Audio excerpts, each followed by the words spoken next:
पखे वेझो रोलू कुतन वधीक ॿिनि ॼणनि खे ॾाढे ज़ख़्मी करे छॾियो आहे। ॻोठ गाही ख़ान सामटियो ऐं यार मोहम्मद में रोलू कुतन वधीक ॿिनि ॼणनि खे ॾाढे विधो आहे। कुते ॾाढेलनि खे सरकारी अस्पताल में वैक्सीन न मिली सघी आहे। तव्हांखे आगाह कयूं पिया, पखे वेझो रोलू कुतन वधीक ॿिनि ॼणनि खे ॾाढे ज़ख़्मी करे छॾियो आहे। ॻोठ गाही ख़ान सामटियो ऐं यार मोहम्मद में रोलू कुतन वधीक ॿिनि ॼणनि खे ॾाढे विधो आहे। कुते ॾाढेलनि खे सरकारी अस्पताल में वैक्सीन न मिली सघी आहे। तव्हांखे अपडेट कंदा हलूं, पखे वेझो रोलू कुतन वधीक ॿिनि ॼणनि खे ॾाढे ज़ख़्मी करे छॾियो आहे। ॻोठ गाही ख़ान सामटियो ऐं यार मोहम्मद में रोलू कुतन वधीक ॿिनि ॼणनि खे ॾाढे विधो आहे।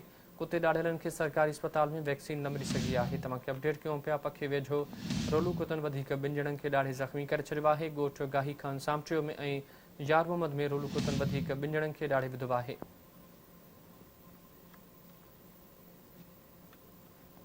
कुते ॾाढेलनि खे सरकारी अस्पताल में वैक्सीन न मिली सघी आहे। पखे वेझो रोलू कुतन वधीक ॿिनि ॼणनि खे ॾाढे ज़ख़्मी करे छॾियो आहे।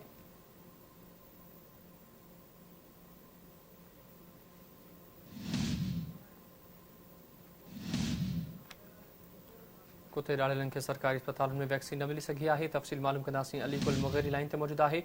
अली, वधीक ॿिनि ॼणनि खे कुतन ॾाढे ज़ख़्मी करे छॾियो आहे, छा तफ़सील आहिनि?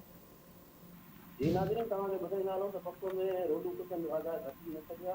गाही ख़ान सामटियो खान मुग़ैरी जे मासूम ॿार 5 सालनि जो ज़ुबैर अली मुग़ैरी ऐं 4 सालनि जो अब्दुल करीम जे रोलू कुतन ॾाढे विधो आहे। हुन हवाले सां मक़ामी अस्पताल ऐं लेकिन बाद वैक्सीन न हुजण करे सरकारी अस्पताल ख़बर नहीं हुई।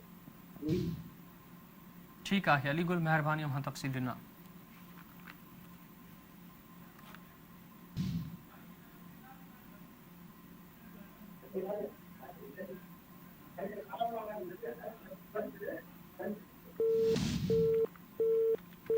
तव्हांखे आगाह कयूं पिया नाज़रीन, पखे वेझो रोलू कुतन वधीक ॿिनि ॼणनि खे ॾाढे ज़ख़्मी करे छॾियो आहे। ॻोठ गाही ख़ान सामटियो ऐं यार मोहम्मद में रोलू कुतन वधीक ॿिनि ॼणनि खे ॾाढे विधो आहे। कुते ॾाढेलनि खे सरकारी अस्पताल में वैक्सीन न मिली सघी आहे।